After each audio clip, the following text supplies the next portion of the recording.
कभी मायके में जाने की इच्छा कर सको। बिना बाप के मायके में कौन बुलाता है हमको। माँ होती है तो बुला लेती है, बाप होता है तो बुलाता है। भैया भाभी का तो कोई भरोसा नहीं, बुलाए कि ना बुलाए, मेरा बाप कम से कम जिंदा है। बेटी बाप के लिए बहुत रोया करती है। ससुराल में बैठी बेटी हमेशा पिता की चिंता करती है, मेरे पिता स्वस्थ रहे, मेरे पिता प्रसन्न रहे। उसका कारण मायका बाप के कारण होता है। शब्द तो मायका है, लेकिन मायका माँ के कारण नहीं माना जाता, मायका बाप के कारण से माना जाता। जब तक बेटी का पिता जिंदा रहता है तब तक बेटी सीना तान कर अधिकार पूर्वक मायके में आ सकती है, जा सकती है, कोई रोक टोक करने का साहस नहीं करता। लेकिन पिता की मृत्यु के बाद माँ चूंकि भैया और भाभी के अधीन हो जाती है तो मायका फिर भैया भाभी की इच्छा से मिलता है, अधिकार पूर्वक नहीं मिलता।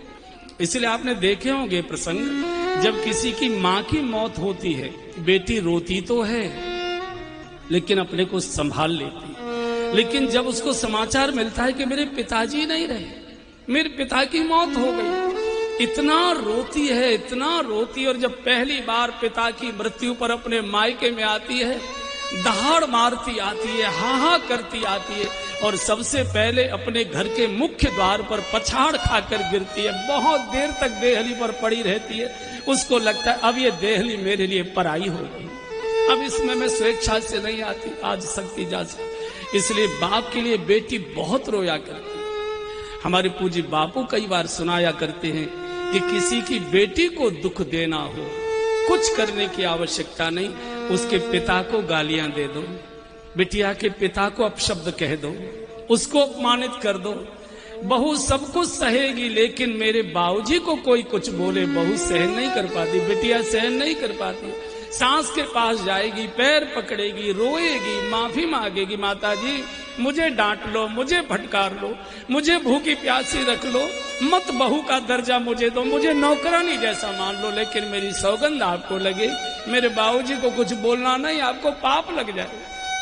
मुझे मालूम है कि मेरे गरीब बाप ने कैसे कैसे कर्जा करके मेरे हाथ पीले किए।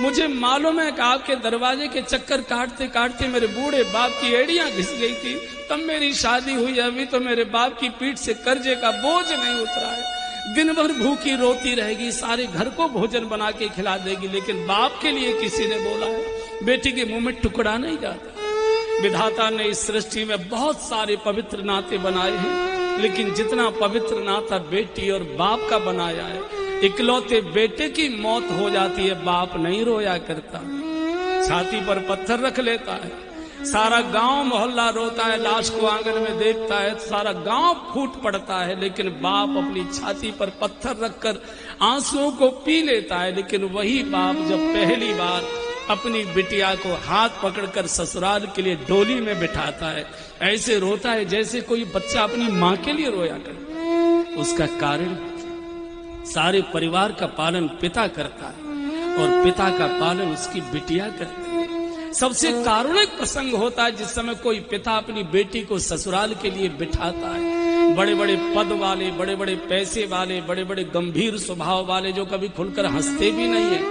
बड़े बड़े पदों पर जो बैठे हुए, वो भी जिस समय अपनी बेटी को पहली बार ससुराल के लिए डोली में बिठाते, ऐसे हिलकी भर भर